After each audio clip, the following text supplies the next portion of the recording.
welcome to my live chat. My name is Aaron Apter. Again, I do these every week. I'm a professional drummer, musician, producer, content creator, turkey magician here in Nashville. All that's true except maybe one of those. I'll let you decide. So I do this every week, and really what I like to do is I like to be the channel that I wish I had when I first came to Nashville, when I first moved here and started playing. Hell, even when I first got out of college and started playing professionally.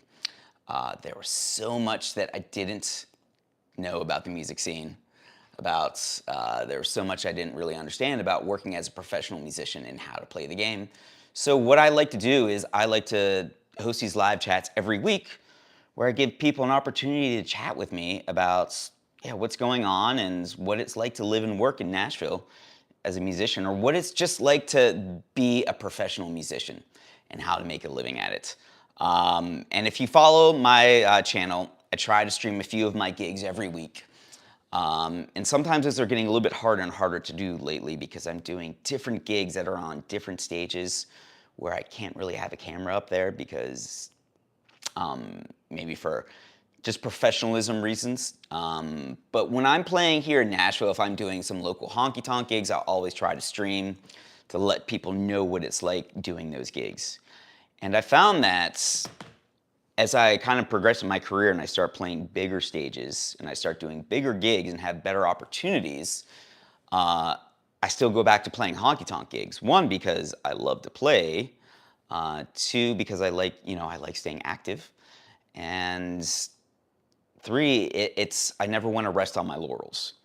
And I found that playing in honky-tonks in Nashville has been really great for me in terms of musical skills, learning songs, learning how to play with a wide variety of people, and also learning how to play under some really crazy, weird circumstances when, like this week, my snare drum bottom head just busted about 2 notes into the first song.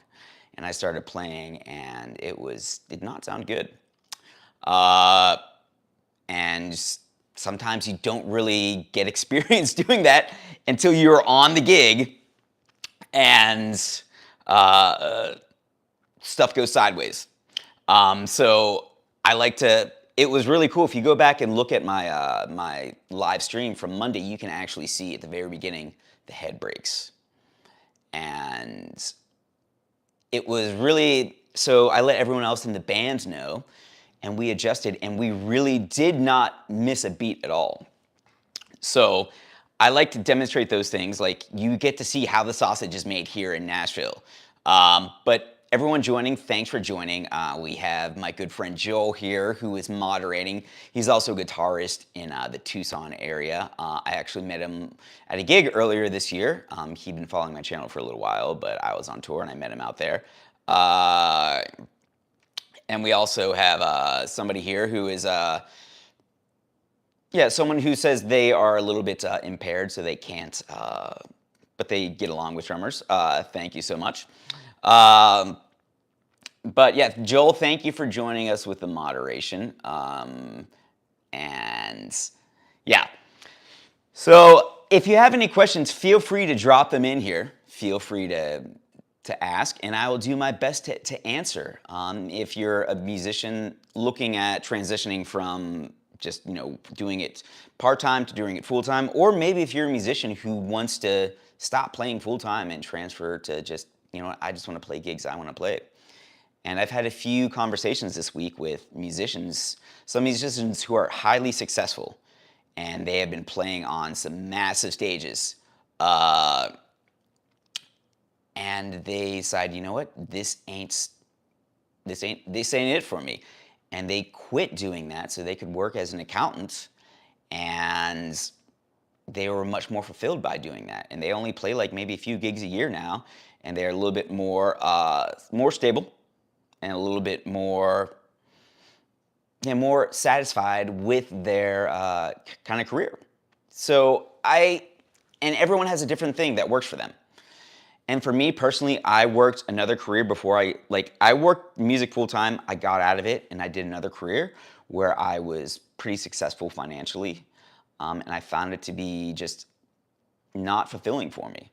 And I took a step back and started playing music professionally again after taking a long hiatus. And I started at the bottom. And I really, literally rearranged my life. I started making a lot less money.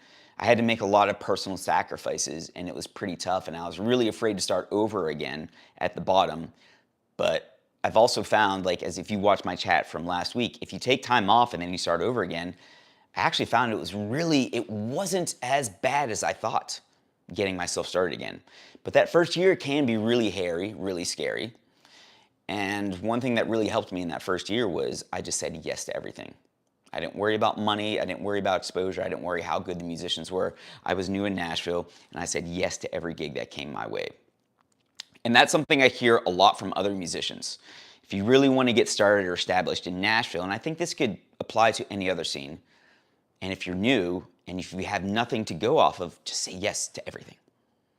And realize that during that first period of saying yes to everything, that probably about 80% of those opportunities aren't going to lead to anywhere. Financially, it's not going to lead to anywhere. Musically, anywhere creatively, a lot of those places are going to be dead ends. But that's kind of the cost of doing business, and you're really just building your network. And I found that sometimes doing those, saying yes to every gigs, I've done gigs where I've maybe made $20 on the gig for a 4-hour gig. So I definitely lost money on it. But I made one connection on that gig that dominoes are still falling from that, and I'm still getting professional opportunities from that. I'm still getting high-paying gigs from it. But that first year or that first startup phase in your career, or if you're in a new market or in a new phase, sometimes you really have to invest into yourself and also invest into relationships and invest into, I guess, just getting yourself out there, getting exposure. And doing that for that first year of being in Nashville really paid off for me, because I also learned a lot of the way things were done, and I wasn't really measuring my success based on money, based on gigs, but I just wanted to be out there moving and working. And so now, after doing that, I've been in Nashville about 2 years now, and I really just started documenting everything I did. I started like live streaming every gig. I started like making posts with every gig. So every time I played a gig with somebody new, I said, hey, great meeting you. Here's my number. And I didn't give them a card. I made sure to shoot them my information digitally somehow, like through a text, through a phone call, like where they would have my information.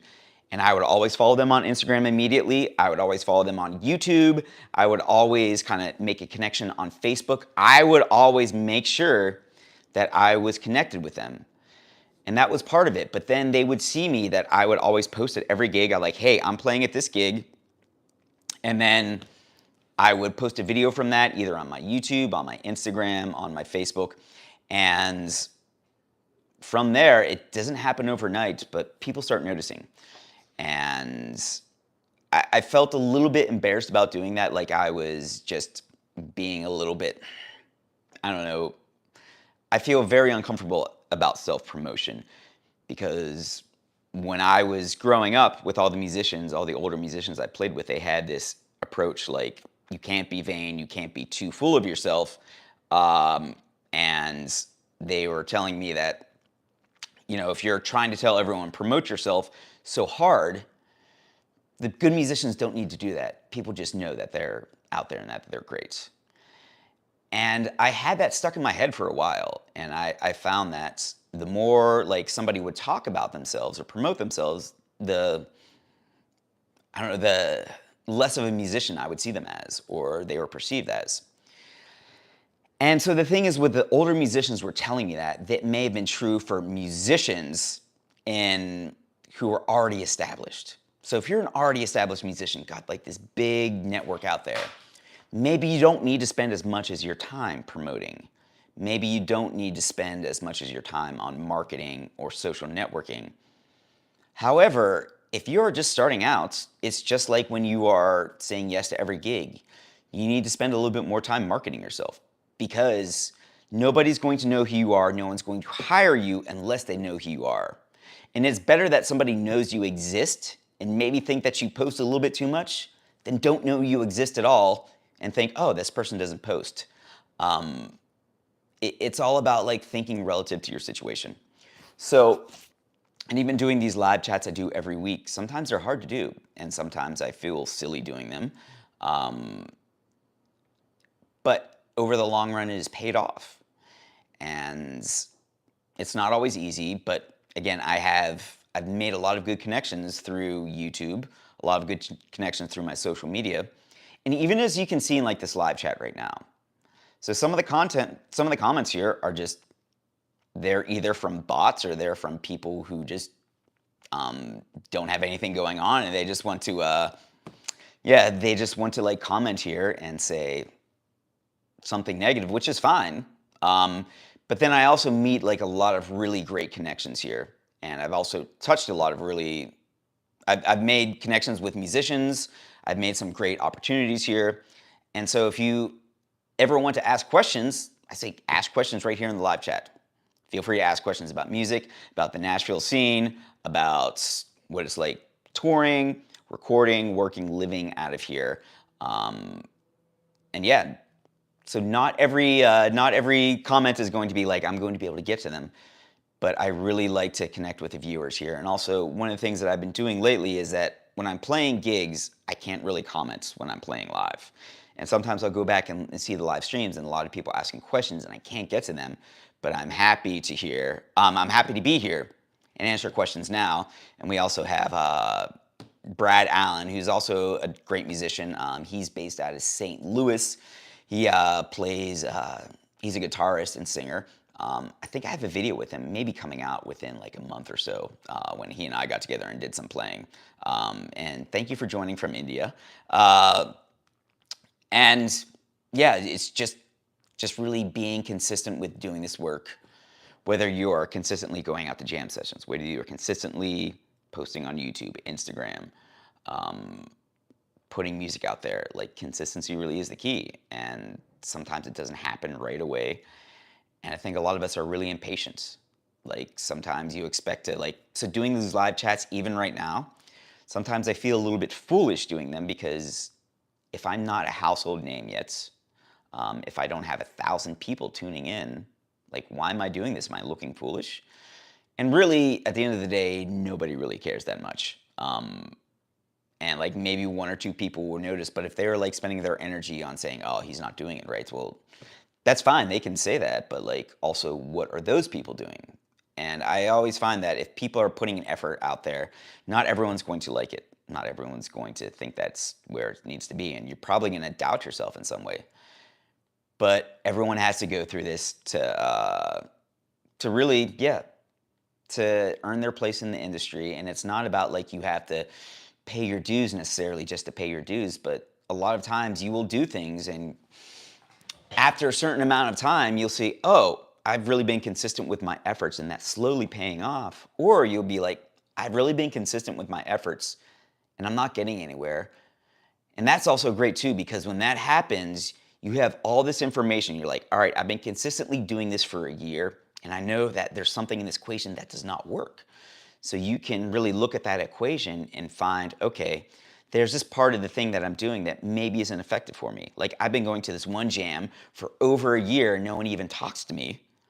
Maybe there's something I'm not doing right there. Maybe maybe I need to change up my personal approach, or maybe that's like just not the jam for me. So we got Dan, the drummer, buddy here from Utah, saying, my question is, what would you suggest to a new musician in Nashville do their first 6 months living there? Housing, jobs, networking. It's a great question. And that's, so Dan, that's all relative to your goals and your situation. I always ask people, like, what are your goals? What do you want to accomplish? And really reverse engineer it. Most people say, well, I just want to play. Okay, well, what does that playing look like? Does that playing look like you just want to play on Broadway every day, which is where you're just going to go and play 4-hour gigs, which is great for music, and great for like developing your skills. It can also be exhausting, but you can make a really good living down there. Do you want to focus more on doing studio work? Do you want to focus more on doing touring work, like playing big festivals? Are you not sure? But like, kind of think about where you want to be in 5 years, and don't have it like ambiguous. Have like, I want to be playing on a tour that's paying me this, or I want to be playing in these stages like this. Like, think about what your goal is, set a target, and then start making decisions based on that target, right? Um, and you can always change. You're like, you know what? I thought I wanted to be playing on Broadway. Maybe that's not it. Maybe I want to be doing more high profile gigs on the road, or maybe I want to do more touring work. But you're still playing and you're still developing a network. So at least like you can shift as you go on your journey, but really kind of have intentions, have a plan. And I would say like everyone's going to have a different experience. But if you're coming here, I would say like expect that first 6 months.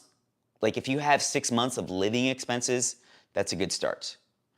And during that first 6 months, just go out. Like your job is to network and to meet people, to get a feel for the lay of the land, to get a pulse of what's going on.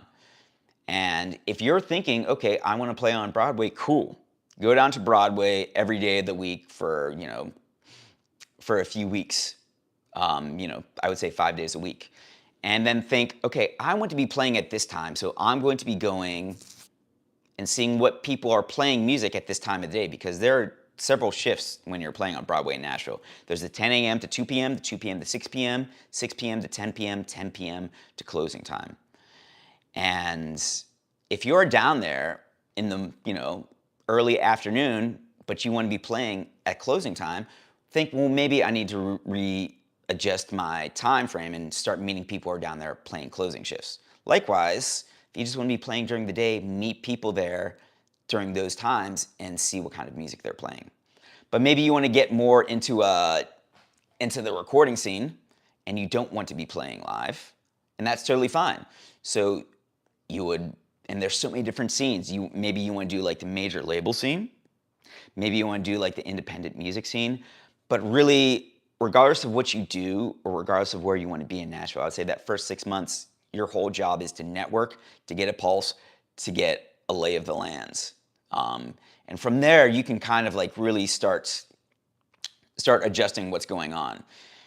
But when people come to see me at a gig, and that's their first time seeing me, and I've never met them before, like, hey, do you need a bassist? Do you need a guitarist? And I would say, if I did, I probably won't call you because I don't know you, and that's nothing personal against you, but unless you have like this huge resume, unless you have some kind of presence, unless you are connected with somebody else and they recommend you, I'm probably going to go to like 20 other people, 50 other people before I even like think about putting out calls to anybody else. And that's just the way it works here. So it's very much a relationship business. So really spend that first 6 months investing into relationships. Brad is asking about closing shifts and asking, are they the higher paying shifts? Now, if you see a closing shift in Nashville, closing shift is going to be from about 10 p.m. to 2:30 a.m., give or take. Sometimes they start at like 10:30 p.m., 11 p.m. Sometimes they go as late as 3 p.m. And naturally, especially on the weekends, there's going to be more people. It's going to be wilder. It's going to be rowdier. It is going to be more memorable. And there's a lot more people down there, and the energy is it is through the roof. And it can be really overwhelming. And I think sometimes people conflate all that energy and people with money, because again, when you're on Broadway, a lot of what you're doing is you're playing for tips, okay? You get a base pay, which is the club pays you, and then people pay money to request songs. Now, a lot of people, when they like see those clubs, they see the packed stages, they're like, oh man, I'm going to make so much money. Now, that may or may not be true, and this all depends on what venue you're playing. Now, there's venues like Kid Rock's main stage, which I think can pay pretty healthily if you're doing Friday, Saturday, Sunday nights, either 6 to 10 or 10 to 2. But you have to really go through a lot to get on those stages, and like it doesn't happen right away, and those are coveted gigs, and you have to do a lot of networking and development, both in terms of your skills, but also in terms of politically, socially. But let's not, then that might be an outlier. Let's look at like some of the other clubs. Let's look at like if you want to play like, let's say like Whiskey Row, and that's a good club, and you're gonna play there from like 10:30 to 2 a.m. And so there's a lot of people there, but one thing I want people to keep in mind is that there's a little bit younger people usually are going to be staying out later. And usually the later it gets, the more intoxicated people get, which is fine. That's what people come to Nashville to do. And you'll find that younger people, because they don't have as much disposable income, and people who are drinking more, they want to spend that more on booze, they don't have as much to tip the bands, okay? So you might see a lot more people, but those people have a lot less money. So it's not always extremely, like, it's not correlated. So I've made more money on doing like an afternoon gig from 2 to 6 where there weren't that many people there, but there were people in town for a conference. There were people who are a little bit older, people who had more established and more willing to, more disposable income. And the groups I was with, they were catering to those people. They're like, what do you want to hear? Okay, cool. And so when they do that, and that's a skill itself, knowing your audience, knowing what they want to hear. And it's not just about music, it's about entertaining, and it's also about, for lack of better terms, it's about hustling. Can you find a good way to engage with the crowd and find a good way to solicit tips?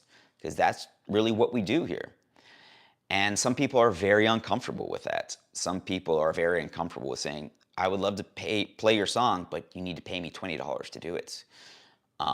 You know, you don't have to say it that direct, but that really is kind of like the bottom line. And sometimes some people, so when I'm playing with people and they just play any song for no tip at all, and I walk away from that gig with like maybe $100 at the end of the day, I'm going to think about a lot of things about if I want to take that gig again. Like, did I enjoy that person musically? Did I enjoy playing music with them? Did I enjoy spending 4 hours with them?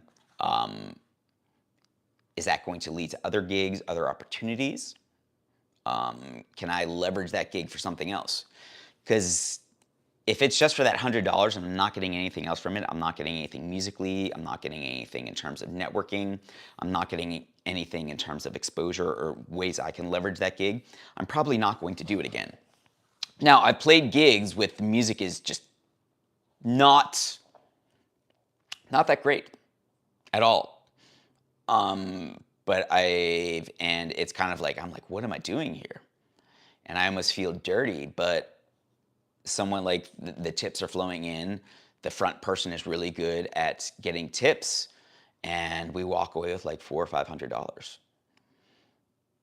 And I do those gigs and I'm glad I made the money, but sometimes they can be really exhausting, like personally, emotionally. And when I'm unhappy in those situations, I sometimes get a little bit cranky, and sometimes I might get a little bit snippy, and I'm trying to work on that. But yeah, I have to remember that I'm there to not necessarily be like some artist. I'm there to play music and to make money.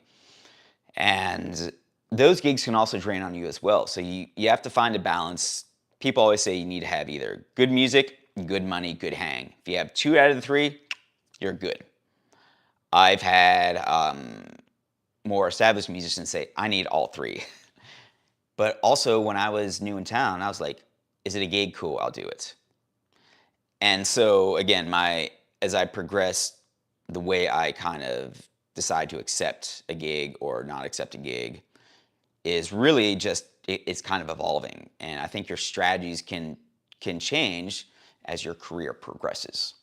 And again, everyone has different things that fulfill them, and everyone has a different vision of success. But one thing I found that with being in Nashville, I work as a musician. That is my vocation. It is a job. It is really like I am a carpenter. I'm not building the house. I'm not the architect. I am building a cabinet for somebody. And I say, what kind of specifications would you like? I can do this, and try my best to meet their specifications. And sometimes I'm working on a project that maybe isn't that great, and I'm like, I don't like this work, and I don't feel that great about it, but I'm getting paid, cool. And it's really, that's what it is, it's a job. But also, I'm a musician. I want to be an artist. I want to play with people that fulfill me musically and also personally. And so I kind of have to have 2 separate paths. So a lot of times I'm playing gigs to make money, so I have opportunity to do other things that maybe don't pay quite as much immediately, but it gives me a pad. It gives me some financial security so that I can go and take some calculated risks on some other projects. And a lot of people think that it's all or nothing, that you have to go all in on original music and you can't ever do cover gigs, you can't ever do corporate gigs, soul-sucking gigs, because it diminishes you as an artist. And for some people, that works for them. For me, that does not work for me. I'm not saying it's right or wrong, but I would rather go and play music, make money, and maybe not be fulfilled artistically, but saying, all right, that's my job, now I want to go be an artist. I want to put everything into music, but I'm not putting everything into one musical bucket. So I can still do cover gigs, I can still do corporate gigs, but I'm also working at doing some more original music. I'm also working at trying to get some songs synced and licensed, so I have some passive income. And I'm also going out there developing relationships with original artists that I want to work with more. And I want to be playing on bigger stages. I don't want to be doing these long Broadway shifts anymore. I'll do them selectively now, but I don't do closing shifts anymore, because doing the 10:30 p.m. to 2:30 a.m., it's really like I get home maybe at like 4 a.m. and it takes me an hour to like wind down to fall asleep. And it's really like having jet lag. And also, I find that doing a closing shift for me, it's like playing two shifts because of the energy and just the stimulation it requires to kind of get into downtown Nashville, play there and be amongst that chaos and get out of that chaos. Because trust me, leaving downtown Nashville at 3 a.m. is like a scene out of Mad Max. It is just chaos from every angle. And some people, they adapt to it and they like that. This is just my job. I get used to it. And some people, if they're making like $700 on a closing shift, yeah, it's worth it. But you have to really invest a lot of time and effort to get to there. And for me, it's just not worth it. And that being said, I'm doing a closing shift on Friday night this coming week, because it's with an artist I love to play with, Aaron Nichols. He's a guy that I'm like, okay, I want to be close to you because I think you're going places, and I like him personally. I like the band we're with, and we're tight. But we're also kind of getting into a newer circuit, and I don't think it's going to be worth the money on Friday, and it's not going to be worth just being exhausted the next day. But we are investing in relationships, building some inroads for that group, and I find that I invest a little bit more time and effort into that group, it really pays off. Like for them, playing one shift with that group pays me enough that like, I would need to do like 4 shifts with another group with. And Brad, like it can be difficult to navigate the waters, but it's also like, it all depends on how you look at it. I view it almost like a puzzle, or like, oh, what can I do here today? Or like, how can I be creative in finding new opportunities? And then also like, I've been burnt out a little bit lately, so I've been peeling off on doing live streaming gigs. Because I like doing it, but it takes a lot of energy, and just kind of finding a balance. But yeah, it can be challenging, but like if it wasn't challenging, it wouldn't be fun. Yeah, and so Dan, like playing Broadway, yeah, it's fun, but then also it can be draining. Yeah, and then like you go like, and then when you're doing Broadway, sometimes you're like, I want to go out on the road. Then going out on the road is draining in a totally different way. It's like you're basically a logistics operation, and you are working 24 hours a day, and the only like chill time you get is that hour on stage when you're playing. And then when you're doing that, suddenly you look at playing these 4-hour in-town gigs in a very different way, because you punch in and you punch out, then you go home and you sleep in your own bed, you eat your own food, you're around, you have some pattern of regularity. But also like some of these 4-hour gigs can be a grind. Yeah, it's all about like, it's all about perspective. Like, what are you doing? Is it getting you closer to your goal? And again, like, so I took another gig on Monday, and I try not to take Monday gigs, but I took a gig on Monday this week. And, I knew I wasn't going to get paid that great, but I liked the people I was playing with. Also, one of the musicians plays with Riley Green. He's his guitar player. Like, so I'm always like one step away from the next, or being connected to people. And I was like, okay, that is worth it for me, and I was exhausted afterwards. But I also make it a point when I'm playing in Nashville, like every gig is an audition for my next big gig, my next big break. And that's one of the reasons why I try not to play 2 gigs a day or try not to play every single day, even though sometimes that's how it goes. But because when you're playing so much, I like to think about it like running. If you're running 1 mile, you can run 1 mile a lot faster than you can run 26, and you can be a lot better in that 1 mile. Okay? So as your volume goes up, maybe like your pace or your quality or the attention or the energy you can really devote kind of goes down. And so sometimes you get lazy and sloppy when you're playing like the same people, the same gigs, the same songs, and you kind of, yeah, you're not putting out your best effort. You kind of develop these habits of just mental, physical, musical that maybe aren't serving you the best. So I like to think about every gig is like a concert. Every gig is like the Super Bowl for me. And I need to do the best job I can. It doesn't matter if there's 2 people in the room or 20,000, because it only takes one person to see you and connect you to something. Just like it only takes one person to see you and be like, oh, this guy is trash. People don't ever hire him. And again, my approach, my look at these things. So I wanted to know if anyone has any other questions or any questions. Because tonight I'm getting ready to go out. Our original group that I'm really tight with, called the Young Fables. I'm going to their, so they're doing album release. I'm helping them out tonight with that. I would suggest checking them out. It's called the Young Fables. Just had a feature film about them. It's out on Amazon Prime right now. I think it's on Netflix. Yeah, they're a big deal. And they're also just happen to be my neighbors. That's Nashville. And yeah, I'm going there to just support them, help them out any way I can. And that's another great thing about Nashville. Everybody is somebody, but everybody is nobody as well. Like, you wouldn't know, sometimes the person who's making you coffee has like, a song that's like on the Billboard charts, like #3. That's just the way it is. So I want to know if anyone has questions, anyone has any thoughts, anything I didn't get to during the week. I would love to answer that.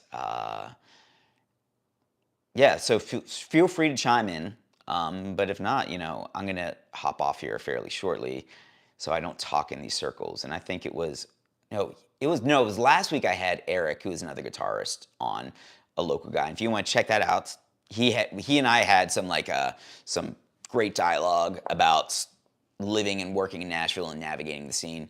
He's like me, comes from an academic music background, lived in a big city that he wasn't doing as much as he wanted to do musically, so he came to Nashville and had to start all over again. And both he and I are doing well because we just really all right, we're going to lean into things. We're not going to think about the way things were done in the city we came from, but this is the way things are done in Nashville. And neither of us knew anything about country music when we came here. Eric was a classical guy, and I did a lot of jazz and hip hop and like blues. I didn't really do any country. But we've both kind of like found our niches and our roles here. And if you want to check that out, that was last week. I think 2 weeks ago, man, I was probably in Texas at an airport, and I had to do one just really in an airport waiting. Those are never fun because people are looking at you like, why is this person talking to his phone like this? Yeah, but if anyone has any questions, feel free to drop them in. But otherwise, I also do like musical consults as well. So if you want to like take a lesson, say like, hey, I'm going to play this song. Do you think it's good enough to play in your scene? Do you think this is a good way for me to get connected? Or if you just want to talk about like, what would be a strategy I could have coming into Nashville? I do consults, so like instead of just like talking about here for a brief moment on a YouTube live chat, I really like to connect with people and say, hey, let's carve out some time so I can give you what you need. So if you want to do that, there's a link right there. I also have, if you want, like 4,000 charts, which I also I've used on my gigs here in Nashville. That's also in the link as well, because when you're playing in Nashville, people just expect you to know every freaking song there is. And if you don't, you got to figure it out right then and there. And yeah, if you see my live streams, you'll see that happens quite a bit. And that can be intimidating for people.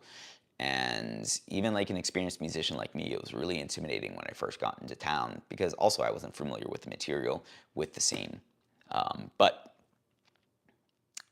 you adapt quickly. It can be a little bit overwhelming at first, though. So if you're like overwhelmed about like trying to break into a new scene, drop me a line. But otherwise, I'm going to hop off here and get ready to go out. Get prepared to go out to the Basement East in Nashville if you want. I should put a link here in the chat. Just Google Young Fables Basement East Nashville. I think tickets are like $25 for tonight if you're in town. And I don't think I can stream this one, unfortunately. I would love to, but that's the way things roll when you're like kind of like, going in and out of different scenes. But again, I would highly suggest following the Young Fables. They're a great, primarily a duo with the band, of course, but great songwriters, great people. But I'm gonna hop off here. Everyone have a great week. Be kind to yourself, be patient. You don't have anything to prove to anybody else except yourself. Trust me, I spent years trying to prove to myself that I belonged or I was good enough musically, and no one was really paying attention. It just matters your own self-satisfaction.